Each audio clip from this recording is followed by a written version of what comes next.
We are starting episode number 7. Today we're going to be pairing different types of food. We got a couple of weeks left in the summer, some barbecue weeks left to go, so everybody needs to get in the last little bit of barbecue, and we're going to help them out today by pairing beer and our favorite barbecue together. Each one of us, we've got a couple of guests here today. We're at a secret location, grilling up smoking some food. So that's going to start in the next few seconds. The Capital Brew Podcast with 20 North Dave and Nick Lee. What's brewing in the 518? So our first guest we're going to welcome back to the podcast is Kevin McClurken. Thank you so much. You are hosting at our secret location today, which may be in the Capital District, might be on Mars. Nobody knows. Yeah, it's. I'm going to let you in on a little secret today. This isn't my house. I went Axel Foley. I was going to say, is this like the model? I was just driving by a house that had some construction going on, had a nice pool in back, and we're just hijacking this. All right, we're going to quickly go ahead. The pool's clean, so we're going to quickly go ahead and jump to our next guest before the cops get here. His name is Jay Hunter, and he is the owner of Hunters on J Street. How are we doing, Jay? Good, Nick. Thanks for having me. Dave. So no problem. Kevin, how you doing? Doing all right, buddy. My very first question is: did you choose the location because your name was Jay? No. I actually was driving down the road going to Pareca's for breakfast and saw a for sale sign in the building and kind of just joked around with my my lunch guest, and it was like, if I ever buy that, I'm going to call it Hunters on J Street. And honestly, 6 months after that, we were up and open. God bless you, because that's one of the better craft bars in the area. We thank you very much for being on the show today. No, I appreciate you having me. Been looking forward to today. All right, first question for everybody out there. You know, you're an entrepreneur, your own boss, you're a sole owner. I shouldn't say that. You're with Mike. Right. What got you into wanting to own your own bar? It's kind of the same story that you had, Dave. I bartended in the area for a long time. Got to the point that it just made sense to do it on my own, and the opportunity came up, and Mike and I were talking about it, and like I said, we drove past the location, saw the for sale sign, and said now or never, and we jumped. And it's been we're coming up on our 6th year. Wow. My God, even I didn't realize that. Sorry, I got a mouthful of food. I'm eating this delicious mozzarella on some toasted bread here with the balsamic vinegar and tomato. Yeah, a little bit of bruschetta with some mozzarella. The wife actually came up with that idea, so I'll give her credit for that. You know, is this a balsamic glaze? It is a glaze. It is. Yes. Oh, yeah, I said vinegar. The wife's been pushing me to go healthy, so you'll see I have a little bit healthier options today, but I count on you guys to bring the good stuff towards the end. No problem. All right, so do we? Let's go ahead and hop into our first dish. What do you think? Why not? First dish, we just have a little appetizer with the bruschetta. Oh yeah, and this is going actually in with a. We're going to pair this with a Weinheinsteffer, which is what I believe it. It's a German crystal Weissbier. Nice. So this is, normal, or Hefeweizen, a Weissbier, same exact thing. No, Weissbier is a wheat beer, right? It is, but Hefeweizen and Weissbier for all intents and purposes are the same thing. Okay. So I just made a different name. Hefe means yeast. Weizen or wheat, means wheat. So we're looking at this. Now, crystal, it's crystal clear because it's actually filtered. So most Hefeweizens aren't filtered. This is filtered. You're still going to get some banana, clove on that. It's a little bit cleaner of a flavor because they are getting some of the proteins and the yeast out of it. Mm-hmm. But I think this pairs well with any kind of salad, any kind of appetizer. We're looking at, fresh vegetable. I think the like banana the balsamic and clove tastes go very good with the glaze. Yeah, the glaze, and also we have some fresh basil too. Yeah, that too. So anytime you've got clove and banana, it'll go well with other spices and stuff like that that might be in a dish or a salad, especially. Hefeweizens really pair well with anything. They really cut the fat of a lot of Mexican dishes. I mean, they go well with Thai food. They go well with a lot. So this is one of my favorite beers. And for what we're doing today, I thought this was just a good one to start with. So it's good for both, start off. Both a spicy food and a mellow. Absolutely. It can go a lot of different ways with that. Yep. What'd you think, Jay? I love this style of beer. I almost taste like a bubblegum taste. Is that kind of like the banana? Yeah, it's from the yeast. Yep. Okay. So we're looking at oh my god, a Bulgarian yeast. Yes. Bavarian? Bulgarian. Bavarian? Well, there's different yeasts, obviously, in Germany, but this is one of them, and I forgot the exact wording of it. One's a W72 or something like that, and there's another one that they use that really gives you that banana, clove. Yuengling made a great Hefeweizen as their summer ale a few years back, and they knocked it out of the park. It really tasted like an authentic, Franziskaner or a Paulaner Hefe or something like that. So that's very common when you get with those. Is it so? Did we figure this out? Is it Bulgarian or Barbarian? Barbarian. Barbarian. Like Bavarian cream donuts, which we're all familiar with. I say Bulgarian. I don't think there's such thing as Bulgarian. I think it was Bavarian. Bavarian, It's yeah. Bavarian. Bavarian, right? BAV. Don't listen to me. Now for this sauce, on the clams, what'd you do? Just water, obviously. Water, garlic. Garlic, beer, butter. Garlic, beer, butter. Wow, can't go wrong with that. Now, are we drinking? What are we drinking with? What are we drinking with this? What do you recommend with these two things? Do you want me to get this on the mic while we're talking? Yeah, for sure. We're recording. We're still all recording of it. anyway. We always record. Because we missed some good stuff when we were just bullshitting. Right. And then, Yeah, always could keep the good mic stuff. on. That's always a matter of opinion. All right, so what I made for our second course, I love clams and shrimp. Ditto. And again, we were talking about I kind of don't. like the no, really, No, I don't like okay. seafood. Well, we no got plenty problem. of other stuff. Well, for you. that's why we invited somebody else today. Yes. I'm So- still going to eat it. Yeah, no problem. I brought you a whole pineapple that you can chow by yourself too All later. right. Just in You want? Yeah, that will close up my throat. yeah. No. Only if you ate a little bit. I Wait, love a lot. I mean, You may not know this, but No. I love pineapple, and I'm allergic to it. So I can get only a couple chunks in before I start to get in trouble. And it's worth it? Oh yeah, it's one of my Really? like I said, and it's kind of dangerous because it's one of my favorite midnight snacks. So I eat it and then go I to think sleep. it's time to trade up Yeah, for a midnight yeah. snack. Well, go it's with e- a Snickers. I do carrots. He goes to sleep and he comes out of the coma. Luckily, it's it gets I him still can right breathe. up. New meal, new beer.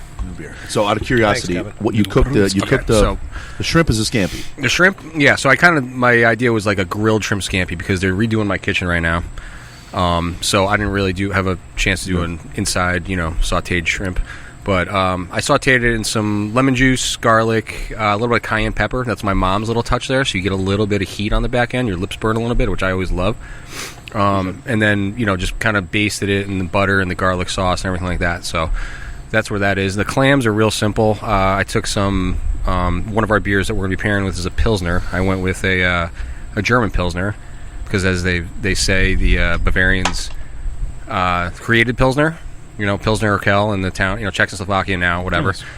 Germans actually perfected it, and us Americans ruined it. So I took, with Budweiser and everything like that yellow fizzy beer. But so we got a real authentic German Pilsner here. But just I thought it'd be funny just to let's cook it with some Yingling yellow pills, which is actually a really good beer. Which actually we've is been pretty drinking some of delicious. that. Yeah, I was that's very our- pleasantly surprised. Yeah, so I'll tell you what, I think Yingling knocked it out of the park with They that. really did. It was a good with beer. that beer because it's That not your was typical. definitely a nice surprise. I haven't had that before, and definitely consider getting that again. Yeah, absolutely. I'm a fan of that. So yeah, I think the first beer actually I'm pairing it with is I want to go back historically. I mean, all beer comes from really three regions. So you've got Belgium,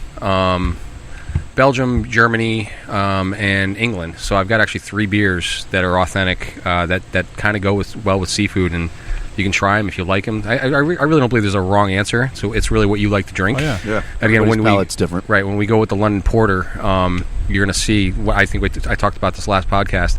I really found this to go well with garlic in the shrimp scampi. It really brought out the flavor of the garlic and it cut the butter in the sauce, and I really was surprised with that. But here, this is Saison DuPont. Take a taste of this.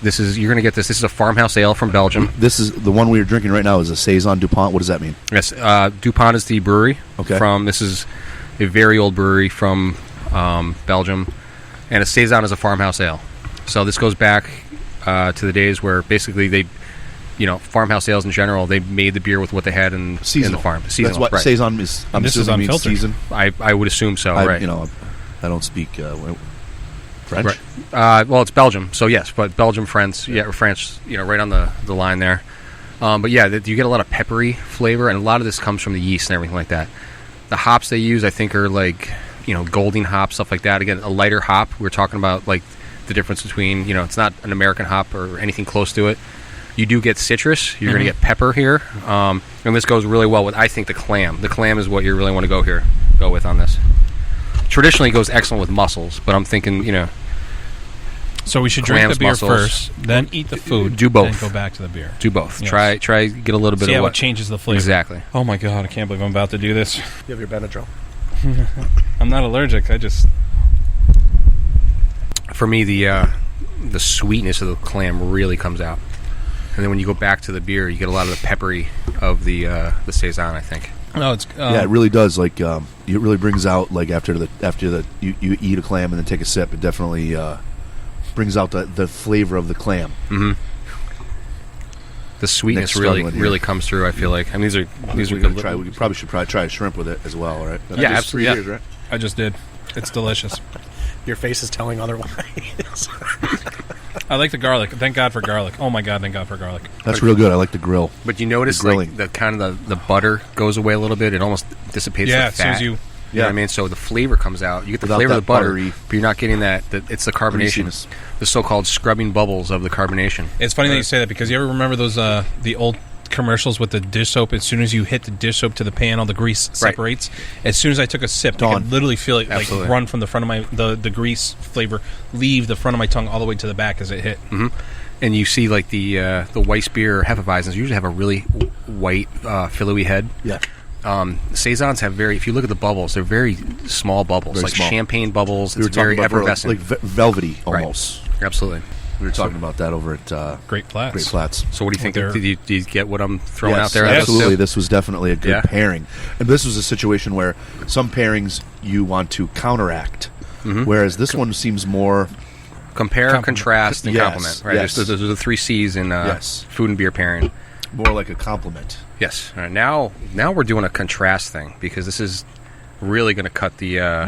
chocolatey. Yeah. So this is a London Fuller's London Porter, rich, dark, complex. This is again classic English porter, really chocolatey. Not Nestle milk chocolate, but more of a like a bitter Lindt chocolate, like a little bit. Yeah, you're going to get that. You got a bitter chocolate, like a dark chocolate. Oh yeah, dark Absolutely. is a good. Yes, like very much so. Go back and forth on this one. Try a couple things. Because I really feel like the garlic pops with this, and then you go back to the beer, and you taste that chocolate come really almost sweeter. Not like a dessert, but more like like I said, the bitterness of a dark chocolate. Yeah. I mean, you look at some of these like Young's double chocolate stout and stuff like that. I feel like this food pairing almost amplifies the chocolate in this beer to that level of expected, makes it like a dessert taste. Yeah. It's like the bitterness almost brings the chocolate flavor to like a coffee flavor with it too. And also, the shrimp specifically takes away some of that chalky bitterness at the end of it. Yeah, the finish. You don't have that chalky finish. You're absolutely right. That alligator is staring at me. Is it remote control? It's not. It's just got chlorine with it. You ever see those videos? It's like Lake Placid. Yeah. No, remember the original Alligator movie? No, that? I remember Lake Placid. Lake Placid, because that's the younger generation. But the original movie Alligator. Oh, it's the whole they flushed it down the toilet or something. Yeah, exactly. Yeah, they got a little alligator. They flush down the toilet, and then there's one scene where these people go out in their backyard and they think something's up in their pool, and then they fall in, and then suddenly this then obviously that's the end of it. Yeah. End of it. I don't need to describe to you what happened. We all know. There's an alligator. There's a giant alligator in your pool. But do they live? They do not. So anyway, these are 3, or actually just 2 right now, of the classic styles. You know what I mean? That I think go with this. And here's another one. It's amazing that the difference between a Saison ale and a porter, the big difference in beer, but how they both go with the same meal. Absolutely. It's amazing. We were just talking about Pilsners a little while ago, and I got some Bitburger Premium Pilsner. So like I said, the Germans perfected Pilsner, so I went with that instead of a Pilsner Urquell. Pilsner Urquell comes in that green bottle, as a lot of them do, and there's always that skunky. Yeah, it does. You know what I mean? It promotes, light struck off flavors, and I prefer German Pilsners a little bit better. Funny, they perfected it because they couldn't make it originally. With a lot of German beer was all ales for the most part, so it was a lot of dark stuff, Dunkelbachs and stuff like that. And, murky, very, stuff like that. So the Hefeweizens of the world and everything like that. And they actually didn't... it was a mistake. It wasn't a mistake, but they came up with a process of kind of cold fermenting with the lager yeast and everything like that. So Pilsners came out in Czechoslovakia, Bohemian, whatever. And they were, it changed the game once they were able to make that invention, whatever it was, in like the mid-1800s, to actually make that. And then they really perfected the German Pilsner. And now you see all the different, styles that they do with lagers now and everything. Very distinct German taste. Yes. I don't know if anybody remembers Lowenbrau. Oh yeah. Yeah. Yes. Wow. I mean now. Yes. That's. I mean it reminds me a little bit of it. It's got that bitterness. Yes. And that, but it's not skunky. It's got that. I mean, you're talking Saz hops, which is that's a distinct for that style from Pils. Pils. That's really the only style they make with these. Well, and these are all Meisterbrau, but I think everybody else would have cringed if I did that. But these are all, this is the difference between German and Czech Pilsners and Americans, that this, Reinheitsgebot and all the German purity law. So it's only wheat, hops, and yeast. You know what I mean? That's it. So there's no rice, there's no grain, other grains, anything like that. Corn. It's just sweet enough, too, that I think it would go good with pretty much any, Italian dish. Mm-hmm. Something with a lot of garlic, something that's heavy and red. I think this would go very well. Like a Fra Diavolo. Right. Yeah. And it actually goes well with the clam, especially because the sweetness of the clam, it's got a little bit of sweetness in there. And that sweetness cuts that bitterness that you get from that type of beer. I noticed it right away. You get the same taste of the beer, but you lose that bitterness at the end of it, especially with the clam. Absolutely. It's crazy. We got all these different flavors going on, and it's like I'm trying to pinpoint different things that pop out to me. And if you guys haven't already gotten it, I can't put my finger on it, but it's good. Well, we're kind of going all over the board here, so. Yeah. When we put the Pilsner Quell on down at the bar, I was so surprised on how well it was received. This day and time, everything's IPA, and we were lucky enough to get the Pilsner Quell on, and I tell you, everybody, all the craft beer nerds were coming in for it, and that's a Czechoslovakian. It's a Czech beer, isn't it? Czechoslovakian. Yep, pretty sure. Yeah, right. and I mean, just that's the original basic Pilsner, right? Yeah, all right. The minute we took it off, people were complaining, so we brought it right back in, and it's been a constant rotation for us but for that beer, that style, to have that impact on everybody that was so digging it was just really surprising. It's a refreshing change. It was a refreshing change to see people do that. Other than an IPA. Thank God. I usually like. You haven't noticed? I can't. When you go to a beer garden or something like that, I always turn to see what the European beers are, because again, everything's influenced in America by those three regions for the most part. And you look at everything. Let's look. I mean, we're talking about a porter right here.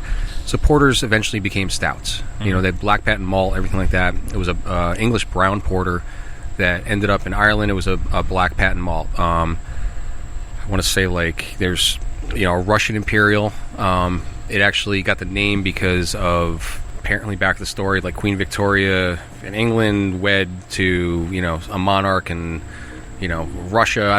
Whatever it was. There's some Peter. Yeah, it could have been right. So there's it was made in there, but now we look at it as an imperial as being high alcohol, and we know how the Russians like to drink. So it kind of makes sense. Right. Yeah. And I have nothing against that. Trust me. No. I love those big beers, stuff like that. But you look at it. These just a regular porter evolved over hundreds of years and just became darker and darker with black malt and everything like that. And it's made in different regions. Baltic porter, they stopped making that actually. I think in the 1990s. You'll have some American styles of a Baltic porter, but that's actually become. They were making that with lager yeast, and it ended up being a black lager. So you're looking at a Schwarzbier. Yeah. So it's funny how they kind of took the styles and the malt, and because they didn't have, they used a different yeast strain, and it ended up becoming a different style. So I love porters in general because they went in a lot of different directions around the world, which is kind of cool. And Fuller's is kind of the standard. That is, I would say that's it's like the Guinness. It's the measuring stick of a good English porter, right? Guinness stout, is the measuring stick. Fuller's, absolutely. All right, we got some other beers to do and food. Yes, let's move. We're gonna move it along. Yeah. Jay, what do you got for us? I just brought some jalapeno poppers. Perfect. I brought a can of Heady Topper, a can of Focal Banger.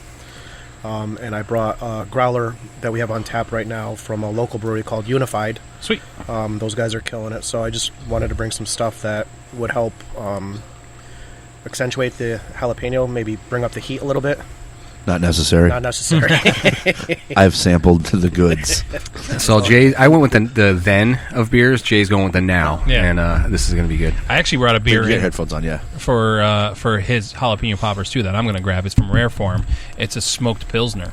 Okay. And since his isn't very smoky, and we're going to be slowly moving our way into some smokier food, I figured it might be a good. I could be wrong. I could be 100% wrong, but I think it's going to be good. But if you're going with bacon wrapped jalapenos, I think that a smoky Pilsner is probably right on the mark. Yeah. I think everything goes good with bacon you grabbed wrapped. it for us. Perfect. So that's from Rare Form. I stopped in there the other day. I got to reach out to them and see if they're interested in being on the podcast. We can reuse these. No. Man up, boys. Let's hop on. These are Nick's. Pills. All right, you already poured it? No, I poured one for myself. Okay, I'm going to pour one for Nick here. Oh, thank you. So we'll take one now. This is smoke on the pills? Is this smoke on the pills? Is this a deep purple? Smoke on right? the pills. That's got to be what it is. This is also yours. Keep track of it.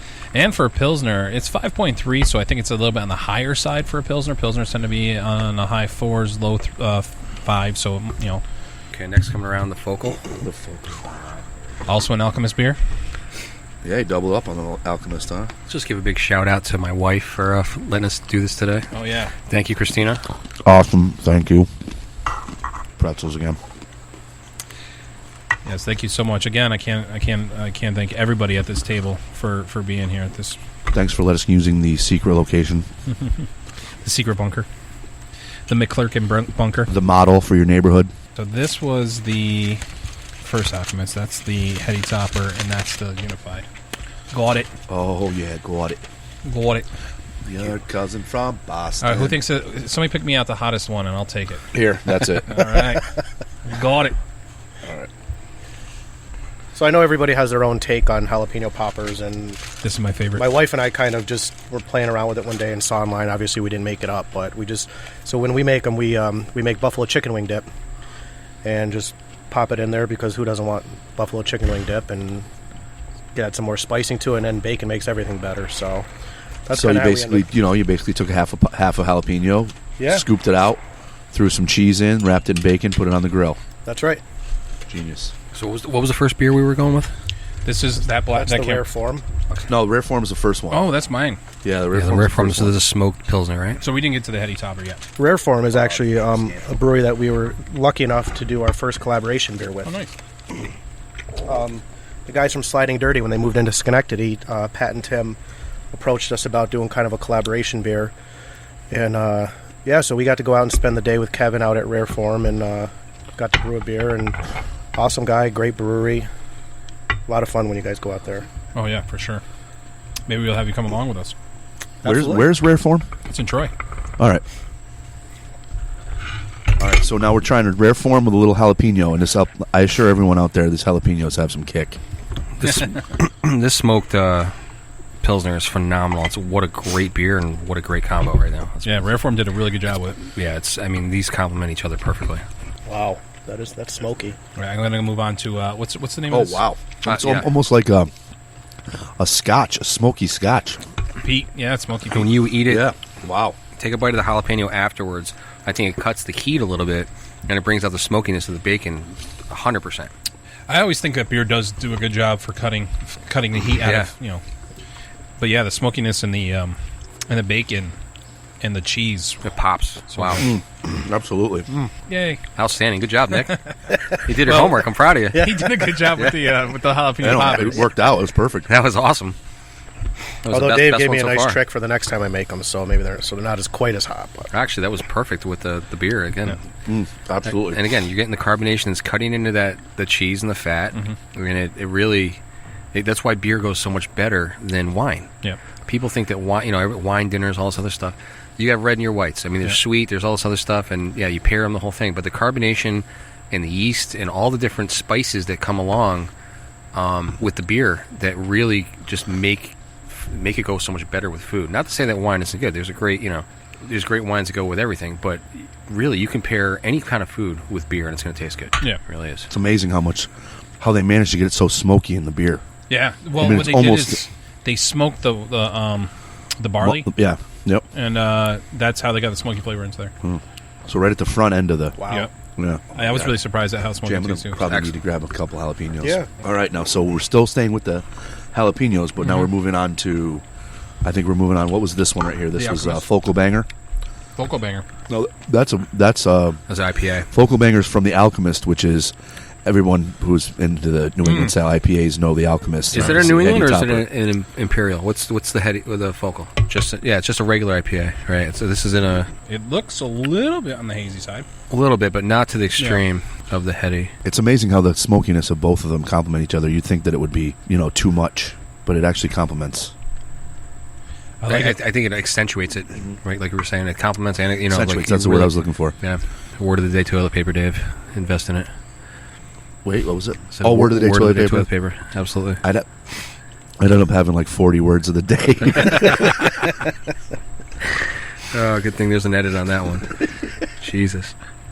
This really doesn't do much for the spiciness. I think it definitely makes it spicier than the last one. You know what I mean? Yeah. I mean, it's actually adding to the spiciness. Now it adds to spicy, right? Exactly. So when we're, like I said, later on we're going to do carrot cake, which is the opposite. You know what I mean? Carrot cake, you're having something sweet with but it's a classic pairing for an IPA. I mean, this is again, this beer's going to taste hoppier to you right now. Now go back to the beer, and you're going to feel it on your tongue. You know what I mean? It's just like kind of dancing off your tongue a little bit.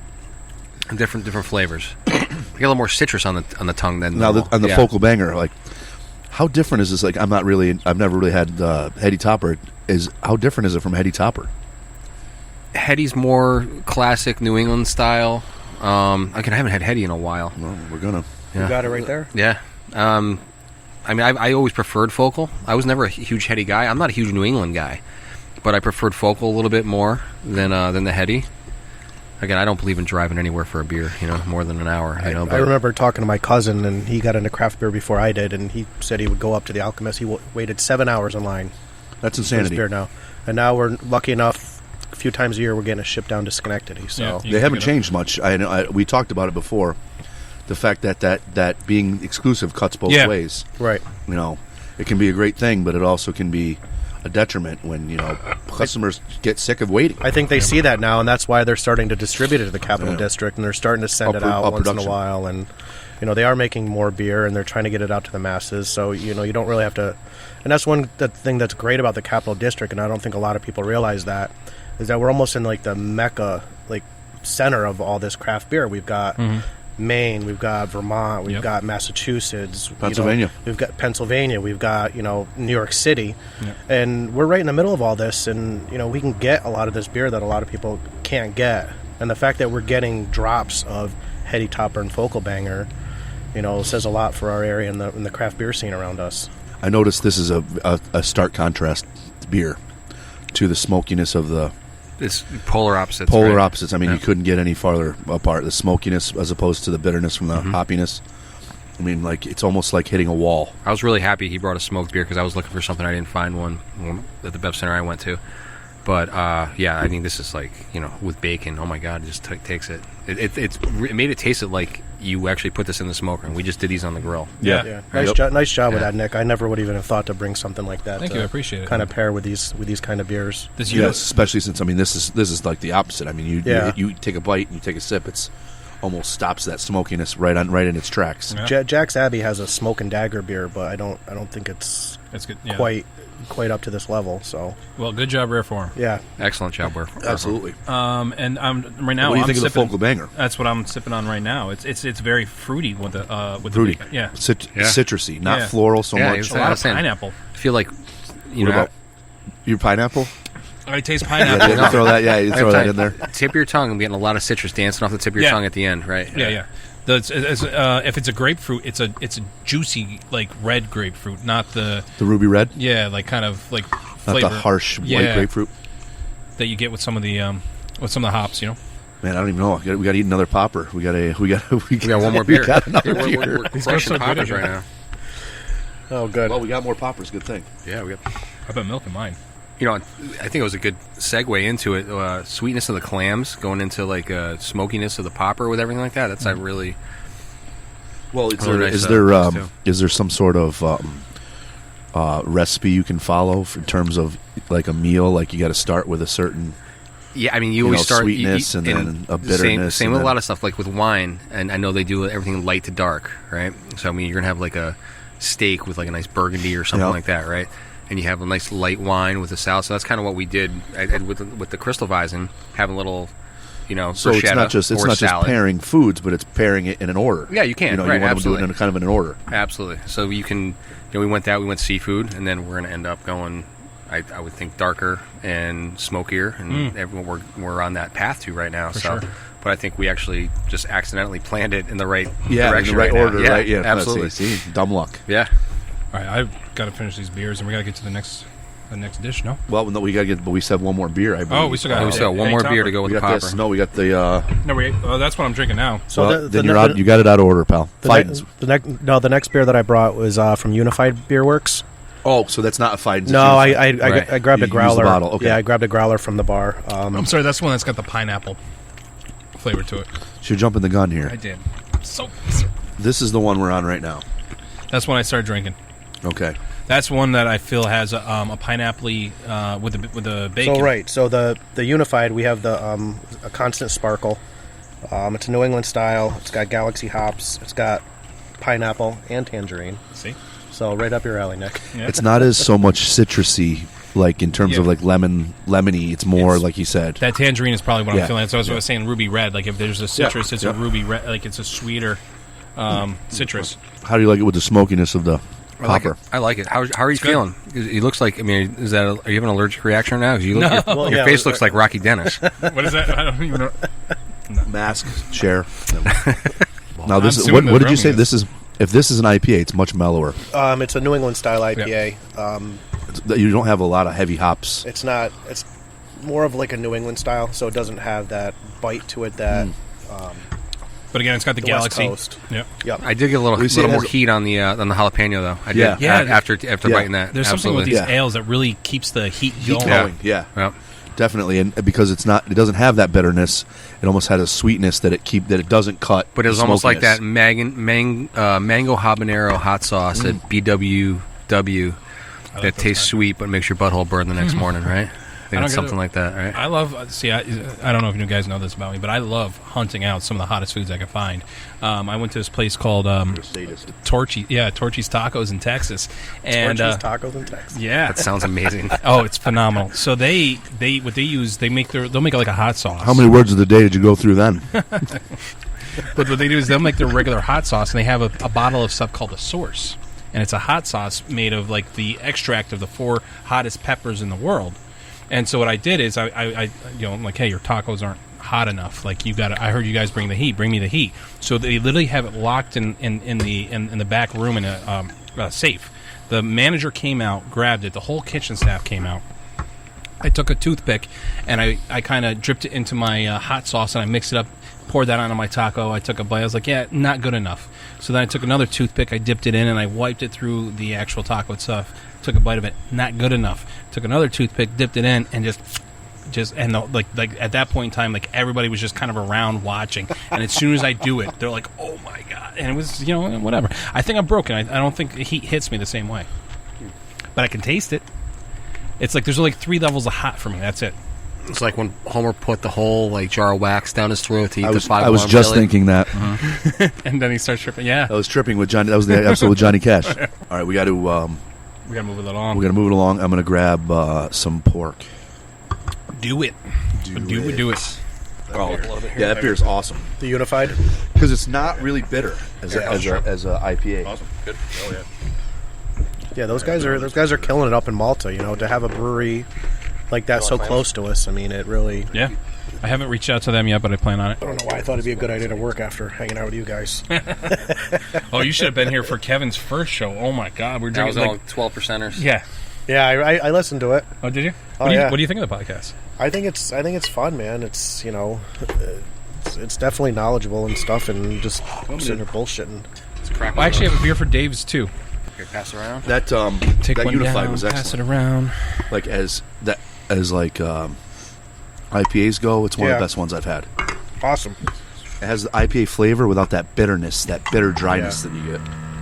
Like I said, to have those guys in the capital districts, it's nice definitely for our beer scene. It's like Scottish. Scottish, it's not crap. Rich, nutty, and smooth, I hear this is. Do you want to pass the back barn around also? Yes, let's do that. Okay. Let's pass the back barn around. So, Nicole, if you're listening to this, Yeah, email me back. So, Dave, your barbecue sauce, I can definitely taste some vinegar in it. What do you... That is it's a North Carolina style barbecue sauce, which for those of you who don't know, North Carolina style barbecue sauce is Very vinegar based rather than tomato and brown sugar based. What I did was... What's that? Oh, wow, look at that. I know those cans. They may make a great beer, but they make a horrible can. Have you got some yourself? Yeah, no, I have not. Yeah, the barbecue is delicious. The pork's awesome and perfect smokiness, not too much. It's a pork butt, or what people would know as a pork shoulder, and I smoked it for 14 hours. 225 degrees. I've got an electric smoker now. I've been smoking for a while. Just simply a barbecue seasoning rub. That's it. No mop sauce, nothing else. 14 hours. What kind of wood? I'm using hickory, actually. Generally, I use apple wood, but in this case, I used hickory. With the particular barbecue rub I got this time, it's not the same one I usually get, and I felt that the hickory was more was better. It was more appropriate for this particular rub. Anyway, 14 hours. I took it out. Simply, at that point, you should probably have your meat temperature up to about 190 degrees. I know it sounds like a lot, but at that point is when your fat renders and your ligaments and tendons break down, so that you don't actually have to cut the meat up. You literally, that's why it's called pulled pork. You tear it up. And in this particular situation, I used, for a barbecue sauce, rather than what everybody understands mostly is like the Kansas City style, which is the brown, heavy tomato-based. This is a Carolina-based sauce, or Carolina sauce, which is based on vinegar. It's basically, vinegar, ketchup, and some spices. You boil it down, and that's it. It's a very simple recipe. Most people don't realize that making it takes very little time in comparison to the Kansas City style. And in this particular situation, I bought a Scottish ale, Belhaven, which is a very well-known Scottish brewing company. Belhaven, Waddles, I think, is another one. But I felt that the maltiness of the Scottish beer would cut the sourness of the vinegar. You let me know what you actually think. just took the exact words out of my mouth. Yeah. I thought that I took a sip of, or took the barbecue with the sauce, and I got a lot of vinegar on there with the sauce, which I like. But then I took a sip of the beer, and it completely nullified it. Yep, 100%. And then you just got all flavor of the smoke. And everything all combined. It was a very nice combination. And again, Scotch ales, stuff like that. Well, this is a Scottish ale and Scotch ale are two different things. Yes, absolutely. But they're all very malty. They're ales, yes. Right, so they're all very malty. So malty and sweet. It's just the extent of the sweetness and the strength of the... it's that sweet maltiness that cuts the sourness. Absolutely. But you still get the flavor of the vinegar-based sauce, but without the sourness of vinegar. I really like it. It was very nice. I got into it I got away from the Kansas City style of barbecue because that's traditionally what you see around here, and not a lot of people do the vinegar based. But I personally think the vinegar based is a better barbecue, especially And I think that Scotch ale goes, like you said, goes very good with the sourness of the sourness. vinegar. Yeah. Now, what about with the mustard base? Is that a North Carolina sauce? Is the mustard? I know North Carolina is a vinegar based. Okay. I think it's Kansas City. Kansas City is the brown sugar, and tomato based style. I believe there is a Carolina. Your Memphis style is your basic rub. Yep. They don't use a sauce. I want to say that mustard sauce is a Tennessee derivative. No. I'm sorry. There's two Kansas or two There's Carolina. two Carolinas. I believe there's a mustard. Mustard and yeah, vinegar. yeah. I've always known the vinegar as the Carolina style. And It's there a is a sweet- Memphis style barbecue sauce. Actually, that's what I made for mine today, which is it's a lot like your Kansas City with the tomato. Very little vinegar, but there's also mustard in it too. So Also, I understand North Carolina not only has a different style sauce, but like in Kansas City, I think they generally use just the pork butts, which is the shoulder. For the I want to say in North Carolina they cook the whole pig, and then shred the whole and thing. then shred up and mix it, Okay. so that you're getting all parts of the pig rather than just the shoulder. That's one thing I haven't ventured into is the whole smoking, thing. I'm a grill guy. I'll grill you a steak, to perfection. me too. I love seafood boils, obviously, steaming, stuff like that. But yeah, the barbecue thing I haven't been able to venture into. I'll say this. Initially, I learned the charcoal and wood style, of actual fire. And recently I purchased a electric smoker, which does also allow you to add wood to it for the smoke flavor. But I'll say this. I mean, I was a traditionalist at first, but I realized the ease and the control that you have. One of the hardest things about smoking anything with wood and charcoal is maintaining temperature. Because, of course, that's how you want it. Yeah. You want it slow and low. That's what I always say. And one of the difficulties is maintaining temperature when you're cooking with actual fire. And I will say that the electric keeps your temperature literally within 10 degrees in either direction, so that you don't have to worry about. And I hate to say, that's your biggest concern. Getting too cool is not too big a deal, but getting too hot, obviously, then the meat starts to cook rather than be smoked, and then that's what you don't want, because then the meat tightens up and becomes hard and firm. What you want to do it as low as you possibly can. And when you shred it, you lose all the moisture and everything like that. Yes, you lose all that. So I found that the electric smoker works just as well end product-wise, but gets rid of so much of the headache and maintenance. There is a lot of headache and There's a lot of maintenance. Like people say, you're smoking something, you don't have to do anything. Yeah, I hate to say, but maintaining temperature is very stressful over time, because, you get it too hot, and you can't just turn it down. You actually have to, and you can't just turn it up either. And you can't just turn it up. I it can't takes tell you time. How many barbecues I've had using, and I still do it the old-fashioned way with coals and wood. That's actually how I made my dish today. And I ran into problems today. I can't tell you how many times that I've sat there and have done a pork shoulder and had it stall at 140 degrees, and you don't want to raise the temperature too much. And I'm trying to, you're trying to get it along. You got people coming over, and you've got this going on, and next, people are at your house 3 or 4 hours, and then when you turn it up too much, you end up cooking it. Yeah, you cook it. And that's what you want to avoid. And it's not as tender, and it's so you run into all kinds of problems. It would be nice to just be able to keep it consistent with it. Well, I'll tell you, a smoke or like a regular electric. And then there's some other people that will say the pellet style is also very simple, because you generally, the pellet is still a flame. I believe it's still a flame style, but the machine, the smoker itself maintains the temperature by having a automatic auger that brings the pellets in when it needs more flame, and then it backs it off when it's getting too hot. It's got it's whatever school of they have of ones smoking you prefer. That are high tech right now that you can watch from your phone. Yeah. Oh, absolutely. You can peek into the grill and see exactly how the char is. You know what I mean, and what the bark looks like. I mean, it's amazing technology now. Yeah, I'm stuck in the Stone Ages, but let's keep this going along. We've got this back barn. It's called Peño Pills. Well, before we get into that, I have one thing. My bad. Did you still have a? My bizzle, my nizzle. Did you still have a meatloaf? I do have a meatloaf. We're not pairing it with this. No. Okay, I just want to double check. This. I brought this for your food. Okay, hopefully this is. And what is the Back Barn?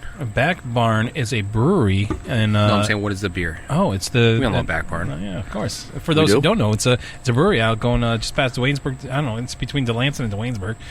I didn't know that. Yeah, it's on. Are you serious? I swear to God, they're really good. I'm an amateur. Well, we have Peño Pills. So this has been made. It's a Pilsner with jalapeno. You can definitely taste the jalapeno when you sip into it, but it's funny. Your barbecue sauce in this, because I've been sipping it right along, cuts out the hotness. I was going to try keeping that spice going a little bit longer, but I think that the flavor of the jalapeno really pops with the barbecue. I don't know if anybody's tried it yet. I have. We should have tried the jalapeno with the jalapenos. I didn't. I thought it was going to be too much. Hey, we had to smoke with the smoke. There's a couple jalapenos left. There you go. I'll do it. I gotta finish my Scottish ale too. Now, what kind of beer is it aside from the fact that it has jalapeno? Pilsner. Pilsner, okay. So it's called Peño Pills. Eric, did you get some? What'd you think? It's kind of spicy for. Oh, have you? Yeah, over at Hunter's. Nice. Oh, that's right. Yeah, we've had it on draft a couple times. Hunter's has had. You are right.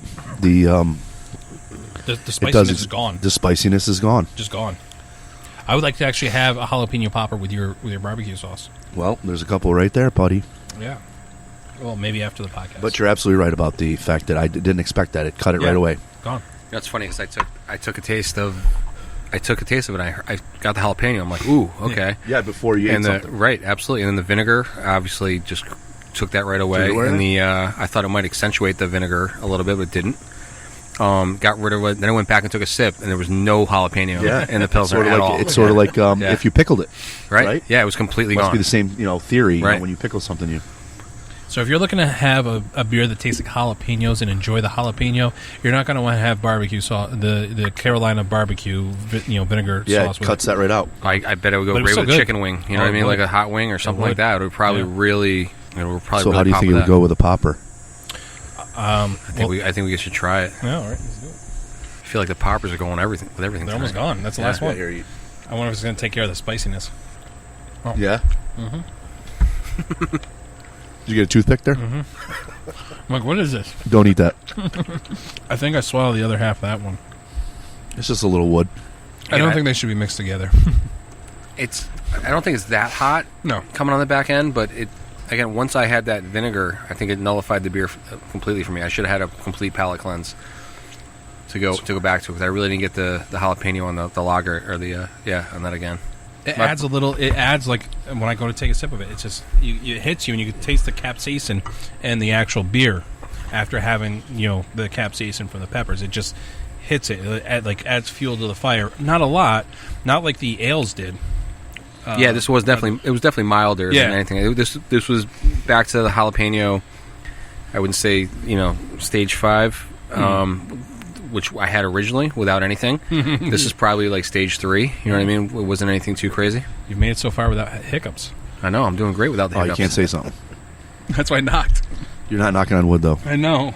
Yeah, I know. You're jinxing yourself. That's going to be a lot of editing. Yep. All right, let me go grab some meatloaf. Wow, Dave, that pork's excellent. Yeah. I like that, man. That smoky stuff, man. It's amazing. That's how they that's did going to that. be really good for the fall. That's my favorite beer today. Yeah, so far, me too. No, the rare form. Yeah. Have you tried any of it yet? yet? Amazing how they got that smoky flavor. They got it in there. All right. All right, what do we got here? All right, what do we got? Let's start with food. All right, so today I made us a smoked meatloaf. It's got minced garlic. I shredded onion using a cheese shredder right into it, and then I take the little bit that's left over, so I'm not shredding my fingers. Cut it up, threw that in there. I made a Memphis-style barbecue sauce, which is heavy ketchup, very little vinegar. Add a little bit of balsamic to it. It's got Worcestershire.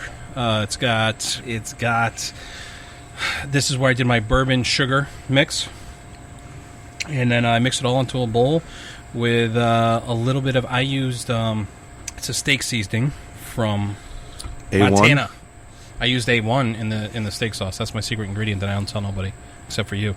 All right, I appreciate you keeping the secret. The bees like it. Yeah. As soon as you brought that out, they're on it. They descended on us. And for a beer, I stopped over to Wolf's Hollow this past weekend, and I talked to Jordan. Please correct me, Jordan. It is Jordan. Yep. Talked to Jordan over there and asked him if he was to have a smoked meatloaf, what he would pair with it. I was thinking about going something dark. He agreed, so we went with the Midnight Dreary. It's a black IPA. Black IPA. Okay. Oh, nice. Oh, wow. You can take the smokiness in your meatloaf. Jeez, jam. That's awesome. Yes, what I do is I use coals, and I used hickory logs, and I took a cast iron pan, and I had 2 cast iron pans, actually. I have one filled with just the meatloaf and smoked it. When I hit about 130 degrees, I hit it with the barbecue sauce. I did put a little bit of my own homemade barbecue sauce into it also. And then what I normally would do, get it up to about 160. This actually got to 170 today, so we got to Kevin's house. I'm going to say Jordan gave you a good recommendation. It complements the smokiness of your meatloaf very well. It almost continues the flavor of the meatloaf after the sip. Yeah, I'd say it's perfect. Yeah, it complements it very well. You can, after a sip of the beer, you can definitely still taste the smoky meatloaf. Oh, yeah. And it's funny because the meatloaf it's still sweet. I thought it was going to be a little bit spicier because I did put some. My father made some peppers. I put a little bit of crushed cayenne pepper into my sauce, and then maybe I am hitting a little bit of heat at the end of it. But and then I cut up the peppers. And I put all the hot stuff into the barbecue sauce. I'll tell you, it made a very good recommendation. Good. I don't even think I would have thought of it. A black IPA. What makes it a black IPA? I don't know. I didn't ask. Kevin, expert. Let's ask our resident expert. I bet you Jay would know too. Normally I'm not a huge fan of the hybrid. So, like I said, all beer comes from Europe, like the styles.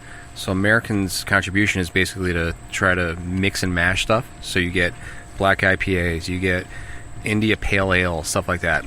I'm not usually a fan of that, but I do like black IPA. So you're just really adding black patent malt or dark malts into the IPA, which gives it a little more bitterness, a little bit more, sometimes even smokiness. You know what I mean? If you could put a smoked malt into like an IPA, and this almost, I feel like the combination here almost hints to that. I don't think there's smoked malt in this, but it really goes very well.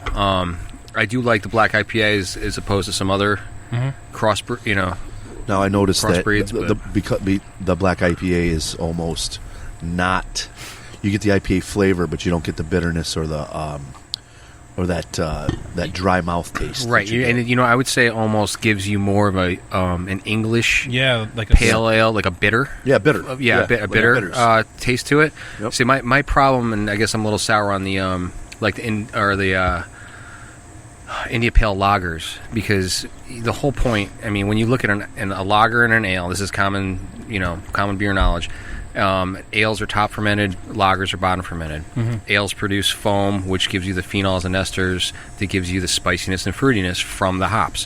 When you do a really hopped lager, you're not getting any of those. You're getting all you're getting is the bitterness. You're not getting any of the fruit or the spice that really goes along with those things. So it's almost like kind of like a BS type of explanation on why, just trying to jump the shark again, like we talk about, to make something fun. Goodness. You know what I mean? There you go. Two episodes around. We should call this Jump the Shark. Jump the Shark. We should change it. I was thinking we also got to soon have after you and I were kind of going back and forth about barbecuing and stuff. Us being the two big barbecuers here, I was like, we got to come up with a podcast called the Capital Smoke too. Yeah, I'd be more than happy to do some other stuff. You can go in so many directions with that too. I mean, Jesus. Yeah, let's not make references to where I think you're going right now.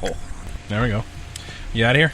That's really nice. No, not yet. Not yet. You're You're trying to going get rid of for him? some cake? No. Grab the cake. I'm waiting for that carrot cake that Kevin keeps talking about. I mean, he's been talking it up so much. It better be fantastic. I didn't say it was going to be good. I said it's a classic.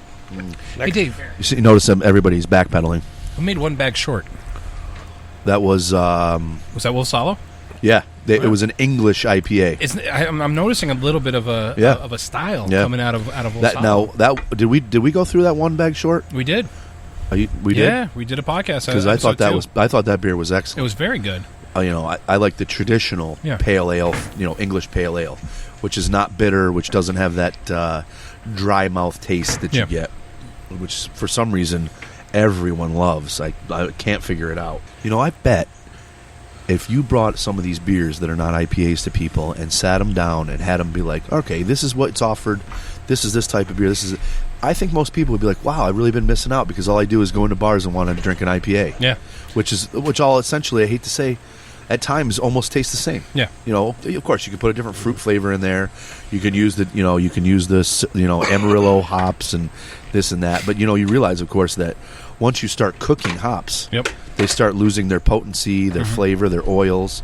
And that's why you got to keep putting them in and putting them in and putting them in. These other beers are basic. They're simpler. They're tried and true for many years.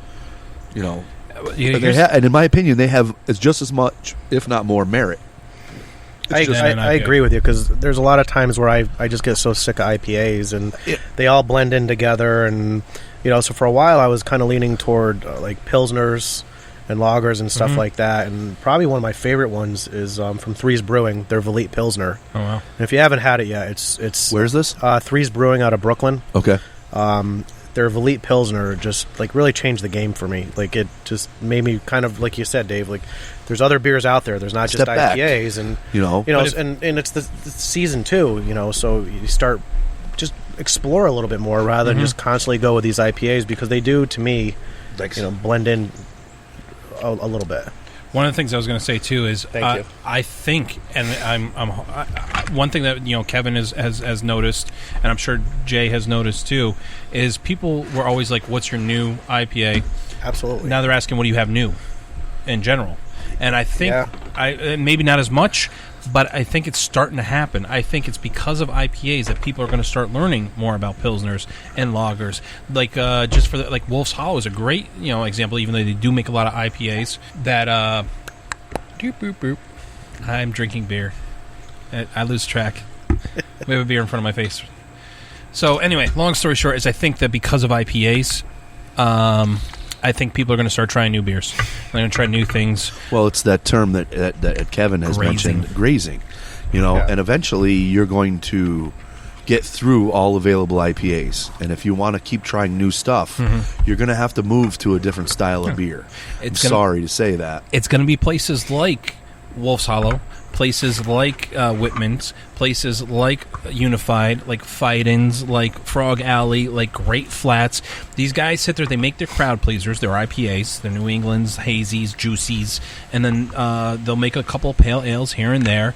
And I think they're now starting to come out with more pilsners. I was at Rare Form, and I had their the Mexican confetti lager, which is phenomenal. Which it would be great with Mexican food. Now, would it be a compliment or would it be a contrast? It would be a compliment, for sure. A little lime, add some lime to the beer, add some lime to your taco, and that's your compliment right there. A little cilantro. One thing that I think that Hunters has done well, and actually it was because of one of the DeCrescenti reps, Melissa Hildreth. When we first opened, we have 20 draft lines on, and she basically said, don't get pigeonholed. She said, make sure you have a style for everybody. So if you kind of look through our draft list, like we'll have, we've got 5-7 IPA pale ales, but we also always have a porter on, and we also have a pilsner, and we've got sours on, and I think as any bar or restaurant needs to do, they need to kind of diversify and have a variety of beer for people, and I think that's one thing that we've done well, and I see other bars starting to do now where they don't pigeon themselves just with that certain style of beer. Quick question. Do you have any seltzers on draft?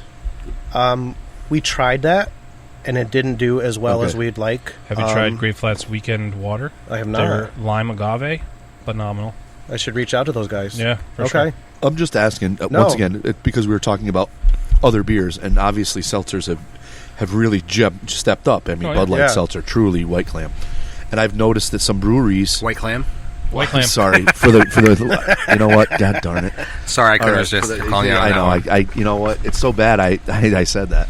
But I've noticed that a couple breweries that we've been to, that Nick and I have been to lately, are brewing their own seltzer. Yeah. And I had no idea that was even possible. Like I figured that only big different type of breweries can make seltzer. Yeah. But I mean, I realize now, of course, that seltzers, it's the same process as making any beer, and how how they make them differently too. And I'd say because seltzers have become so popular that making a seltzer on your own draft line seems like a great move. Just the way so that's why I was asking, to see if it had caught on. I mean, I don't know how it caught on at obviously Hunters or even at Great Flats, but I mean, I tried at least the Great Flats styles, and they were very good. Yeah.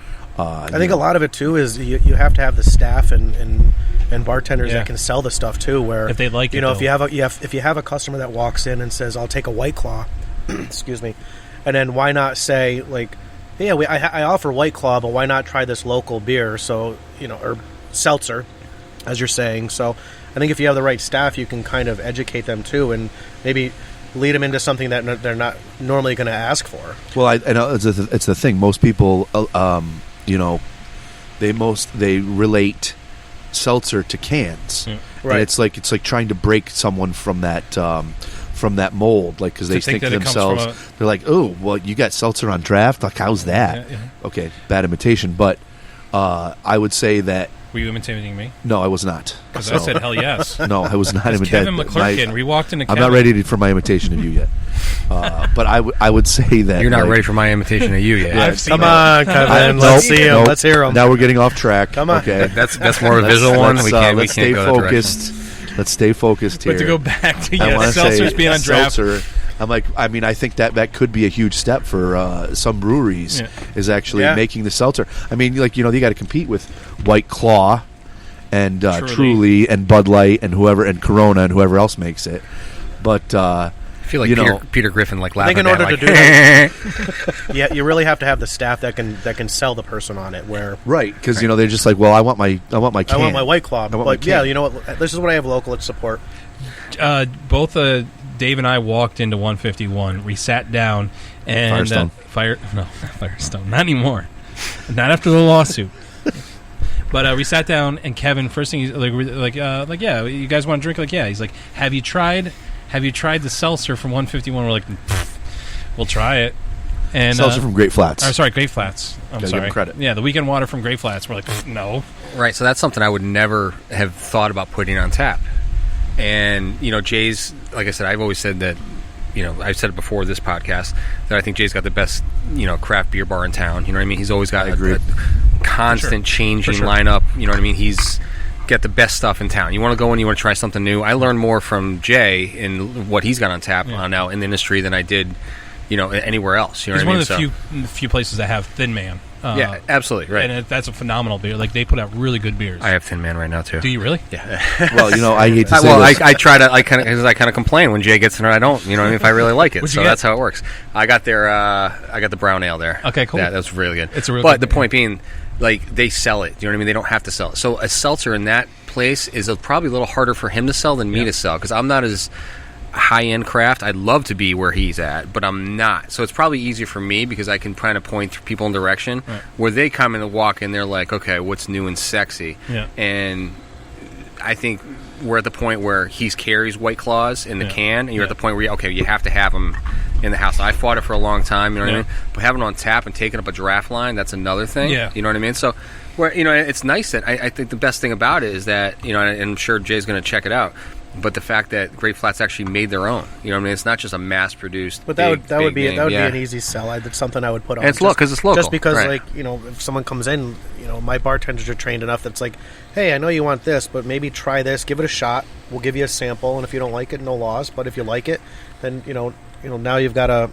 someone that's willing to try something different. But it's crazy that we're talking about this. A year ago, we wouldn't even have this conversation. You know what I mean? It's gotten to that level where, that's. I fought it because it was my vodka soda drinker, and I could make a lot more profit on a vodka soda than I can a seltzer on tap. You know what I mean? But now, you have to.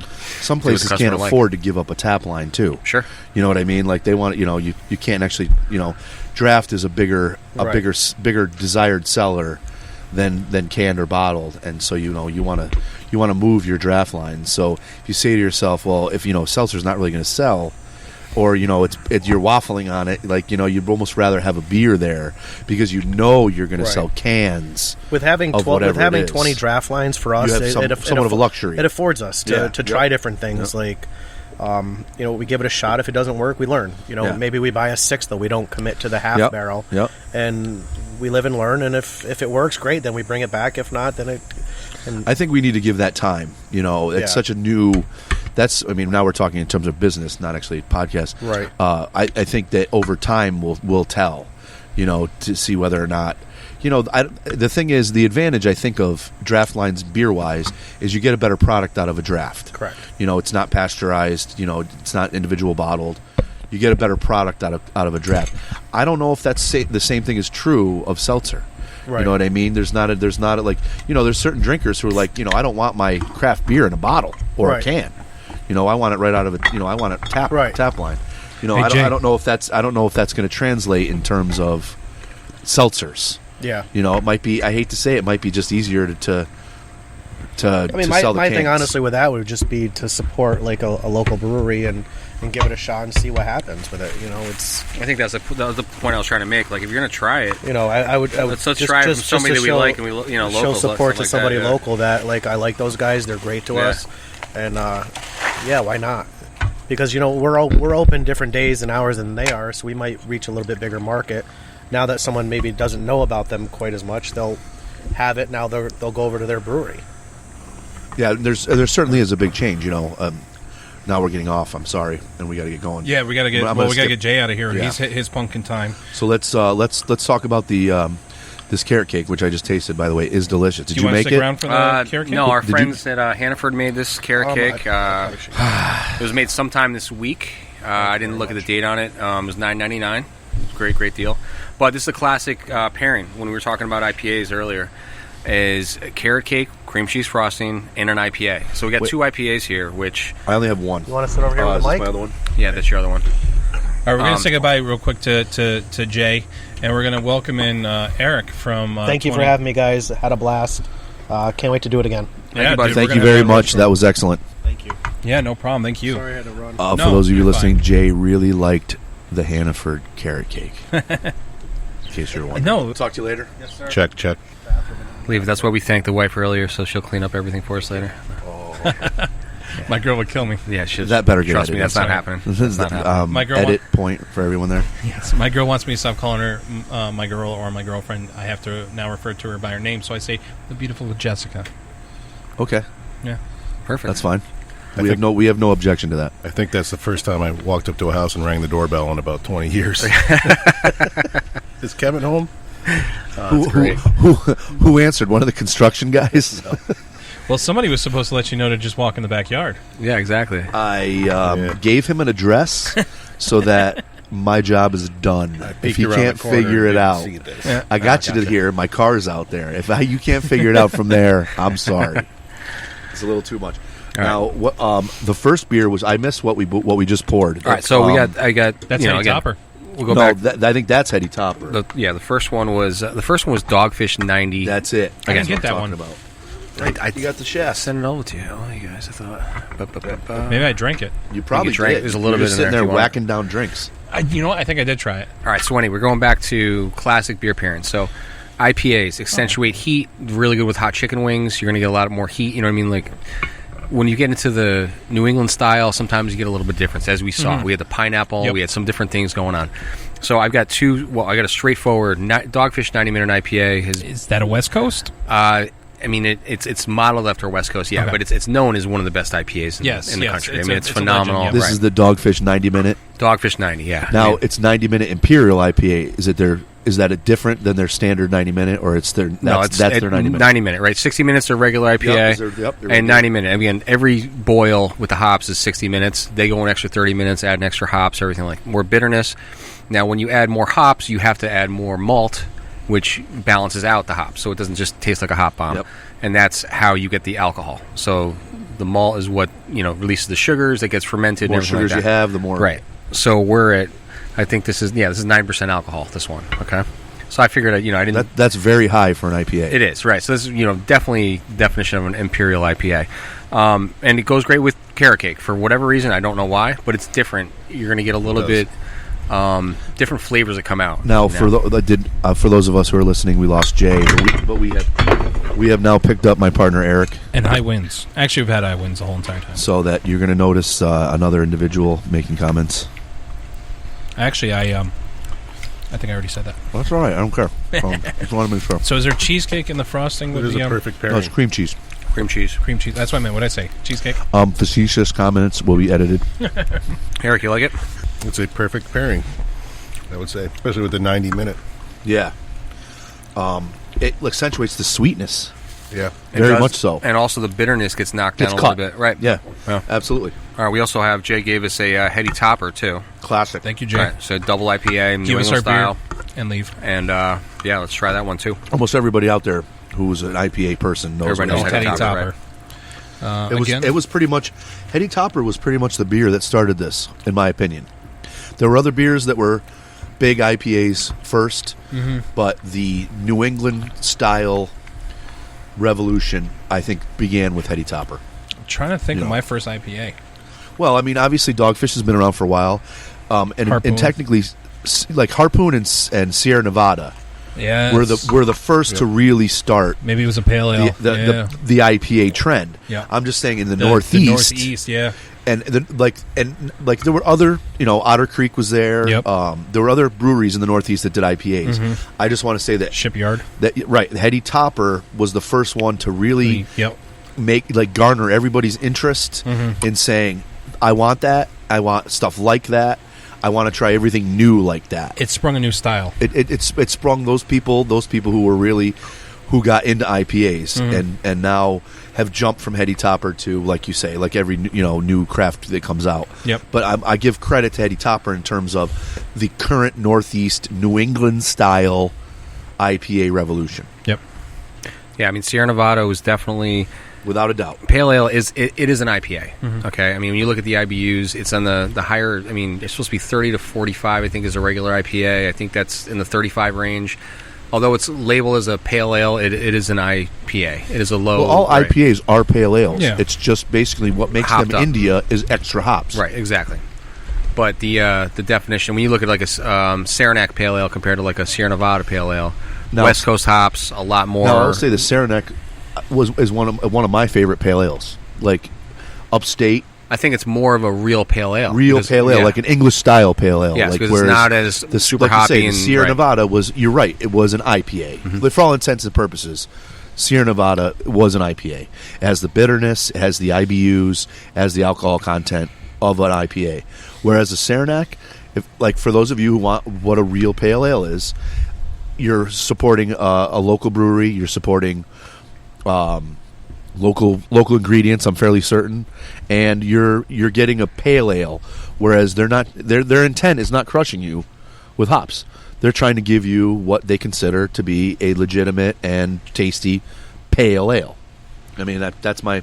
I've always been a proponent of Saranac, so I apologize up front. No, I love Saranac. Does anybody remember Grizzlies? I don't. The Saranac Grizzlies? No, the Black and Tans. I remember the Black Forest. Do you remember yeah. Saranac Black Forest? That was their black lager. That was excellent. That beer was Yep. fantastic. They used Do you to be on remember the tap Grizzly? at Carney's back. It was in the also day. on tap at the buying Bayou those where I worked. trail You know, mixes. yeah, the trail Probably mixes. in there. The trail mix had the Adirondack Amber, the Saranac Pale Ale. It had, and at one point, Saranac made like a caramel porter, a mocha stout. I mean, it was like the holiday pack. You'd get like 6 different beers.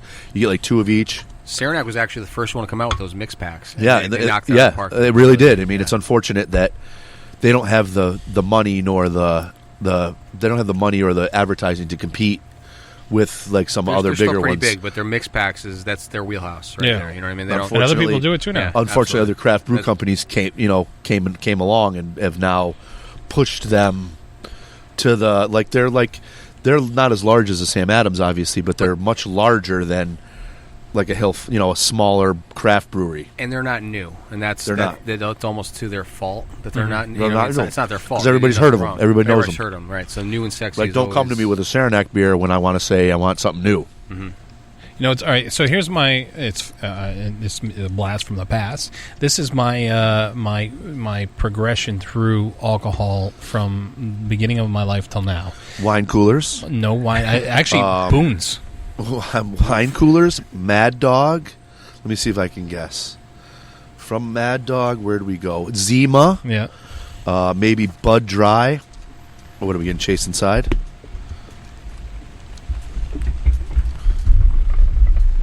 Yep. It's funny. Eric was warning us. Is that what you were pointing at, Eric? Yes. This won't prevent us. Yeah, that'll be good for. For a few seconds. It just started raining. Yeah, we might have to move this. We're podcasting outside in the Be a rain. minute. It's a first. You want to just wrap it up real quick? No, we're good. I think we're good. Well, how bad is it? Look As behind long me. as this is good, right? As long as the Yeah, as long as equipment's that's good. good. Right. I just don't want your equipment to get wet. So anyway, where were we? You left off. Last thing I heard was Zima. Yes. Then you had. I mean, no. I think you moved on beyond Zima. Okay. I think it was. Remember the Smirnoff Ices? Yes. I think that's where you went from there. Well, no, this was you. I haven't. Oh no, this was all you. What about Red Dog? No, see, I wasn't even giving him any beer credit whatsoever. All right. I So was giving him nothing but non-beer. Yeah. all right, if you can't tell in the last couple seconds of that episode, we did have some inclement weather that came in and was blowing stuff off the table. We got some rain that came through. so we had to quickly move the equipment back inside so it didn't get damaged. But I do want to take a couple seconds to thank Jay Hunter from Hunters and Kevin McClurken from 151 for being on the podcast today, and then also Eric was came onto the podcast there for the last few minutes, who is Dave from 20 North Broadway's partner over there. So thank you guys so much for this podcast. It was a blast, and I can't wait to talk to you guys again soon.